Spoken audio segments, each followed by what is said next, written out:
Carlos Lleras Restrepo, un presidente que deja un gran legado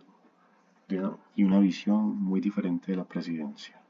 Nace en Bogotá el 12 de abril de 1908, en una Colombia profundamente desigual, muy marcada por las heridas de la Guerra de los Mil Días, lo cual dejaría una profunda crisis social y económica que vendría en el mal manejo de los dineros dados por Estados Unidos en retribución por la pérdida de Panamá. Esto moldearía el pensamiento posterior de lógica y administrativa que tendría Carlos Lleras Restrepo en su gobierno, y por ende, en un país donde el 70% de la población era rural, de bajos niveles de alfabetización, un escaso acceso a los servicios públicos y un estado bastante débil, nacería entonces Carlos Lleras Restrepo en 1908. Fue una persona que se crió con su padre, Jesús María Lleras, un abogado y político liberal que desde muy pequeño le enseñó la manera lógica y tajante del pragmatismo para ver la vida, lo cual lo llevaría más adelante en el camino que él forjaría en Bogotá. Primeramente ya a los 22 años, durante sus años de universidad, ya tendría en la Universidad Nacional un concepto muy profundo del análisis, de lo que él querría hacer en cuanto a debates, en lo cual se mostraba siendo bastante bueno. Y se daría cuenta de que en Colombia los conflictos nunca se resolverían con caudillos o con discursos vacíos, sino con una planificación racional de todo lo que lo rodea a él y al país. En los años 30 ya se vivía algo bastante profundo que sería con Pumarejo. Alfonso López ya lideraba la revolución en marcha, que se haría entre los años 34 y 38, y él siendo la cabeza del Partido Liberal en aquel momento. En ese ambiente progresista, el joven Lleras se destacó como congresista, siendo ya como congresista uno de los rostros de una nueva generación de políticos racionales y técnicos. En el 38, con solamente 30 años, ya era uno de los congresistas más destacados por su tipo de discurso técnico que diferenciaba bastante el análisis más radical y populista que estaba avecinando por la fuerte violencia que había entre liberales y conservadores. Es por este concepto tan claro y firme que él tiene que luego en el 45 consigue el cargo en el Ministerio de Hacienda y sería uno de los principales impulsores de las reformas tributarias modernas que harían que el Estado pudiera recaudar un 40% más en la década de los años 70 debido a las reformas que él deja al abandonar su presidencia. Con un estilo frío, directo y profundamente técnico, rechazó el clientelismo. Y durante los años 40 y 50, Colombia lamentablemente volvería a hundirse entre liberales y conservadores con la mayor época de violencia hasta aquel momento, donde Lleras tuvo que estar en el exilio y luego entraría como dirigente liberal en la década de los 60 para reconciliar la política del Partido Liberal y Conservador, y por ende él podría ser visto como uno de los arquitectos fundamentales de lo que sería el llamado Frente Nacional, que duraría entre el 58 y el 74. Es en este contexto entonces que nosotros llegamos ya a 1966, cuando Carlos Lleras Restrepo llegaría a la presidencia de Colombia, hasta el 70, con un país que enfrentaba grandes retos: pobreza rural, desigualdad social, atraso industrial y un Estado con poca capacidad técnica. Por ende, él desea tener una imagen y una visión clara de un cerebro, de que el Estado tiene que ser ese ente inteligente, planificador, que, por el cual él moderniza la administración pública y sienta las bases de una economía racional y organizada.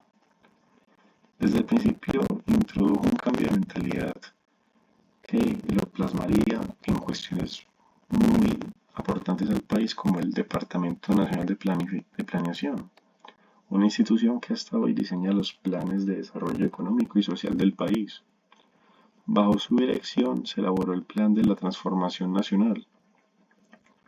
cuyo propósito era integrar las regiones, impulsar la industria, fortalecer el campo y promover la equidad social, ya que Lleras creía firmemente que un país no puede progresar sin una hoja de ruta clara, basada en estudios, datos y metas verificables. También uno de sus logros más notables fue incentivar las exportaciones, con una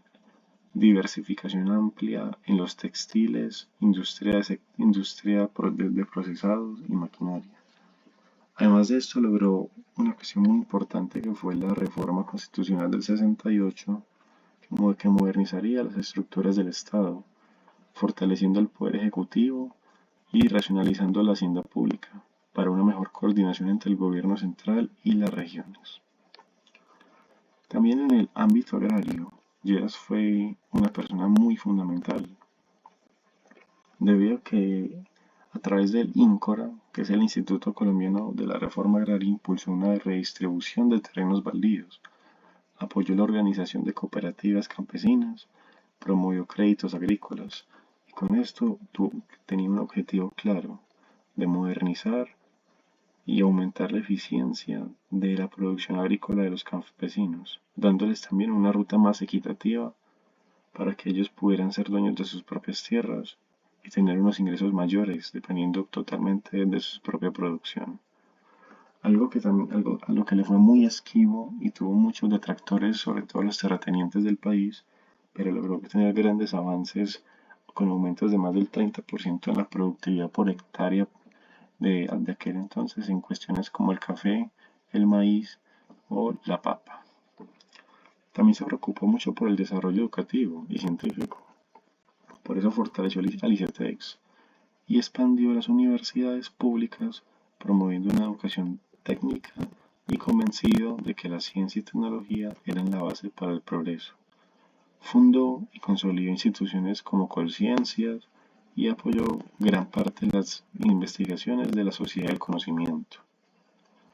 También en materia institucional apoyó muchísimo grandes proyectos de vivienda social, electrificación rural y fomentación de la estructura vial para proyectos de ampliación de red y vías para el transporte de productos importados dentro del país por medio de vías.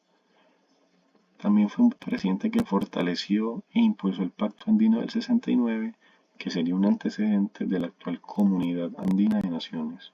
que buscaba la integración económica regional y el desarrollo conjunto. Es por ende que se puede decir que su gobierno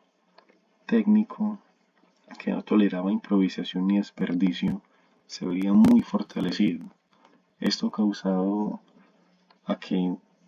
básicamente lo podríamos ver como las manos del pulpo, los tentáculos de ese pulpo que estarían en todas las partes de la sociedad colombiana en aquel momento, intentando gestionar de la manera más eficiente y optimizando los recursos para que las personas tanto de las ciudades como de la parte rural tuvieran un acceso mucho más amplio a todo tipo de servicios de empleo y de desarrollo social. Carlos Lleras Restrepo dejó un legado que va más allá de las instituciones. Dejó una forma de entender la política como una tarea seria, racional y profundamente moral, estando totalmente en contra del populismo que se podría haber visto en Perón en aquel momento, o en otros presidentes que buscaban halagos o el aplauso fácil, nada más por decir un discurso bonito o contundente, cuando él fue el que promovió que el país de los colombianos debía ser un país de independencia mental, donde por ende dirigió medios como La Calle y El Liberal, e impulsó la crítica al poder y la necesidad de que los dirigentes estuvieran sometidos al juicio de la razón y la prensa constantemente. Es por ende que quiero, en ese plano humano, filosófico e intelectual que deja Carlos Lleras, concluir con una frase que él menciona, la cual es que gobernar es un acto de responsabilidad ante la historia.